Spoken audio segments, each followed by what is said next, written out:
हालात में मुल्क में अमन व अमान की बरकरारी की हर मुमकिन कोशिश करें। इस सिलसिले में मिली कायदीन ने दस्तखत करदा मुश्तरका बयान जारी किया है, जिसमें मौलाना सैयद असद महमूद मदनी, सदर जमात उलमा हिंद, सैयद सादतुल्लाह हुसैनी, अमीर जमात इस्लामी हिंद, मौलाना सैयद मोहम्मद अशरफ, सदर ऑल इंडिया उलमा व मशाइख बोर्ड और दीगर ने दस्तखत किए हैं।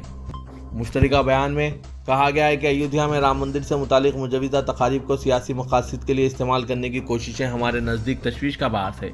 आइन इंतखाबात के करीब मुल्क भर में जिस तरह तकारीब मुनक़िद की जा रही है और जिस बड़े पैमाने पर इनको सरकारी सरपरस्ती फराहम की जा रही है, वो न सिर्फ मुल्क के सेकुलर दस्तूर के खिलाफ है बल्कि मुनसिफाना इंतखाबात की रूह से भी मुतसादिम है।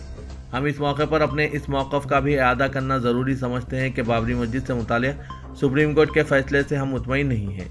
कोर्ट ने इस बात को तस्लीम किया है कि इस बात की कोई शहादत मौजूद नहीं है कि बाबरी मस्जिद किसी मंदिर को तोड़कर बनाई गई थी, और ये कि बाबरी मस्जिद का ताला तोड़कर इसमें मूर्तियां रखने का अमल और फिर इसकी मसमारी मुजरिमाना कार्रवाइयाँ थी।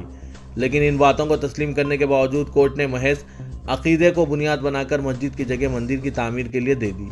इजलास को इस बात पर भी तशवीश है कि मजहबी मुकामात खुसूसी एहतमाम कानून 1991 के मौजूद होने के बावजूद और इस कानून के सख्ती से निफाज से मुतालिक सुप्रीम कोर्ट की अपनी फैसले में यकीन दहानी के बावजूद अदालतें दीगर मस्जिदों पर दावों की भी सुनवाई कर रहे हैं। ये रवैया अदालती निज़ाम पर मुल्क के इंसाफ पसंद अवाम के एतमाद को मजरू करने का बाअस बन सकता है। मुसलमानों को मुश्तइल करने की कोशिशें हो सकती है, लेकिन हमें इन हालात से हरगिज़ मायूस नहीं होना चाहिए और ना सब्र व तहम्मुल का दामन हाथ से जाने देना चाहिए। और ये बात समझनी चाहिए कि मुल्क में फ़िरक़ाराना फ़िज़ा को बेहतर बनाए रखना है, नफ़रतों और गलत फहमियों का अजाला करना और अहले मुल्क पर सच्चाई को वाज़ेह करना, यही इन मसाइल का हकीकी और देरीपा हल है। और हमें सब्र व इस्तकामत के साथ इस हल पर अमल करने की संजीदा और ट्रांसपोर्ट ने हिदायत जारी की है कि अयोध्या जाने वाली सरकारी बसों में भजन और राम धुन बजाई जाए। उत्तर प्रदेश ट्रांसपोर्ट कॉरपोरेशन के चेयरमैन ने महकमे के तमाम अफसरान को हिदायत दी है कि वो ट्रांसपोर्ट कॉरपोरेशन की तरफ से चलाई जा रही बसों में जो एलानात के आलात या म्यूजिक सिस्टम लगे हैं, इनके जरिए भजन और राम धुन बजाई जाए। उत्तर प्रदेश ट्रांसपोर्ट कॉरपोरेशन के चेयरमैन व principal secretary union public service commission Manoj Soni से मुलाकात करते हुए यूपीएससी के तरीक़ेकार और इम्तिहानात के इनेकाद के अलावा दीगर उमूर के मुतालिक आगाही हासिल की। रेवंत रेड्डी ने इंतखाबात में कामयाबी से कबल इस बात का ऐलान किया था कि वो इक़्तिदार हासिल करने की सूरत में तेलंगाना पब्लिक सर्विस कमीशन को शफ़ाफ इदारे में तब्दील करने की मनसूबाबंदी करेंगे और टीएसपीएससी के जरिए मुनक़िद होने वाले इंतखाबात को मियारी बनाने के इक़दाम किए जाएंगे। चीफ मिनिस्टर ने आज सदरनशीन यूपीएससी से मुलाकात के दौरान सर्विस कमीशन के तर्ज कारकर्दगी का माह जनवरी के दौरान संग बुनियाद रखने का ऐलान किया था। इस फैसले के बाद काफ़ी गौर व खौस के बाद हुकूमत की जानिब से दी गई हिदायत के मुताबिक चीफ सेक्रेटरी हुकूमत शांति कुमारी की जानिब से 100 एकड़ अराजी की तख्सीस के अहकाम जारी कर दिए गए। हुकूमत की जानिब से जारी किए गए जीओ के मुताबिक ये अराजी जिला रंगारेड्डी के मंडल राजेंद्र नगर में मुआजात प्रेमावती पेट और बुधवेल में मौजूद है और इस अराजी के तमाम सर्वे नंबरात जो कि नए तेलंगाना हाईकोर्ट की तामीर के लिए मख्तस किए गए हैं, इनकी हवालगी अमल में लाने के अहकाम जारी किए जा चुके हैं। गुज़िश्ता माह चीफ जस्टिस तेलंगाना जस्टिस आलोक ओराधे और दीगर जजेस ने चीफ मिनिस्टर रेवंत रेड्डी से MCHRD में मुलाकात के दौरान नए हाईकोर्ट की इमारत के सिलसिले में मुतवज्जह करवाते हुए इनके हामियों ने भी नारेबाजी शुरू की, जिससे थोड़ी देर के लिए कशीदगी पैदा हो गई। तेलंगाना भवन में पार्लियामेंट इंतखाबात की तैयारियों का जायजा लिया जा रहा है। आज तीसरे दिन लोकसभा हल्के चेवरला का इजलास मुनक़िद हुआ।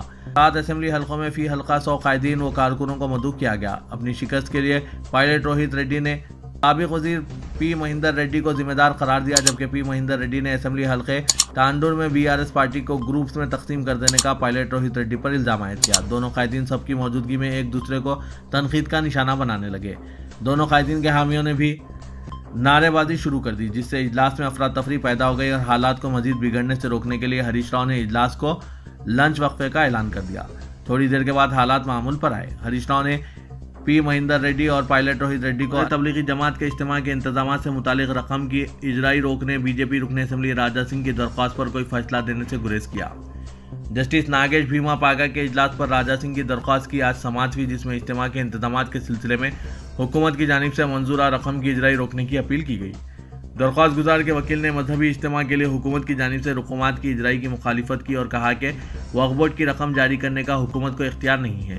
वक्फ बोर्ड के वकील अबू अकरम ने अदालत को बताया कि हुकूमत ने बुनियादी सहूलतों की फराहमी के लिए रकम मंजूर की है, इसे मजहबी इज्तिमा से मरबूत करना गलत होगा। इसके लिए BRS क़यादत ने तेलंगाना से प्रियंका गांधी और सोनिया गांधी के मुकाबले की सूरत में रुकन कौंसिल के कविता को मैदान में उतारने का फैसला किया है। बीआरएस पूरी ताकत के साथ लोकसभा चुनाव में मुकाबले की तैयारी कर रही है ताकि असेंबली चुनाव के नुकसानात की पाबंदी की जा सके। कांग्रेस की रियासती क़यादत ने कामयाबी का सिलसिला जारी रखने के लिए साबिक़ सदर सोनिया गांधी और general secretary AICC Priyanka Gandhi को तेलंगाना से मुकाबले की दावत दी है। तेलंगाना को यकीन है कि प्रियंका या सोनिया के मुकाबले की सूरत में दीगर हलकों पर कांग्रेस की कामयाबी के इम्कानात रोशन होंगे। दो कौमी जमात